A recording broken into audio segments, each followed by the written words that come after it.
और इसी बीच परिसीमन को लेकर सूत्रों के हवाले से बड़ी खबर आ रही है। कहा यह जा रहा है कि डीएमके ने कहा राज्य पर अगर असर हुआ तो हम समर्थन नहीं करेंगे।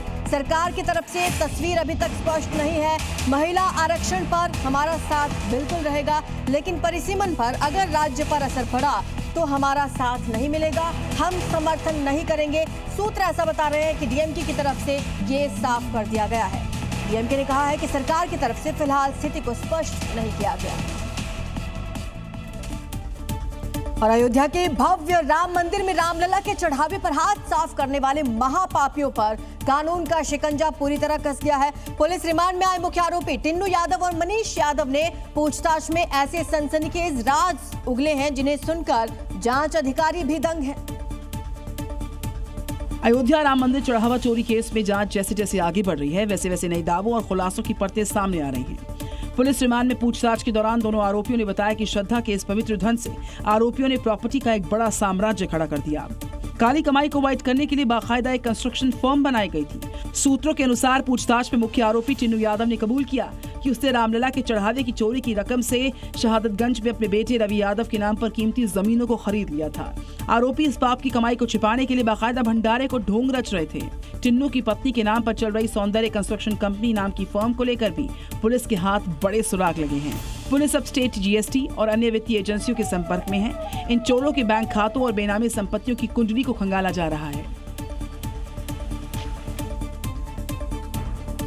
और इसी बीच बड़ी खबर हिमाचल से, जहां चंबा में लैंडस्लाइड हुआ है। पनियाला में भारी भूस्खलन हुआ और पहाड़ से रोड पर मलबा आ गिरा है और इसी के चलते अब लाहड़ू सिहोता मार्ग बंद हो चुका है। आपको बता दें कि हिमाचल प्रदेश के भी कई इलाके ऐसे हैं जहां पर लगातार लैंडस्लाइड हो रहा है। ये तस्वीरें हिमाचल के चंबा से सामने आई हैं, जहां पर भूस्खलन हुआ। गनीमत रही कोई इसकी चपेट में नहीं आया, लेकिन इसकी वजह से एक मार्ग बाधित हो गया है। पनियाला में ये भूस्खलन हुआ है और लाहड़ू सिहोता मार्ग फिलहाल बंद हो चुका है। वहां पर जेसीबी मशीनें पहुंच रही है।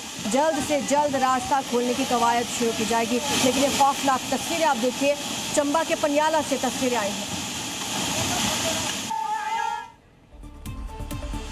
और चलिए आगे बढ़ते हैं, बात करते हैं उत्तर प्रदेश के। अपराधियों और कानून को चुनौती देने वाले पर योगी फोर्स का हंटर लगातार जारी है। बीते 12 घंटों में कौशाम्बी, बलिया, मथुरा और गोंडा में पुलिस मुठभेड़ हुई। 4 बड़ी घटनाएं इसके सामने आई हैं।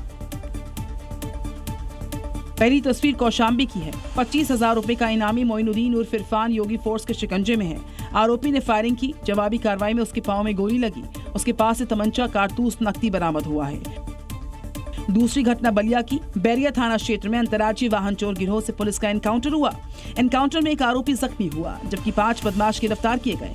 उनके कब्जे से 11 दुपहिया वाहन, ट्रैक्टर ट्रॉली, पंपिंग सेट और हथियारों की बरामदगी हुई है।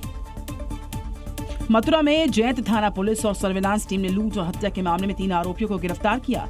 एनकाउंटर में 2 आरोपियों की पांव में गोली लगी। मौके से हथियार, कैश और बाइक की बरामदगी हुई है। वहीं गोंडा में पुलिस और एसओजी की संयुक्त कार्रवाई में 3 बदमाश गिरफ्तार किए गए।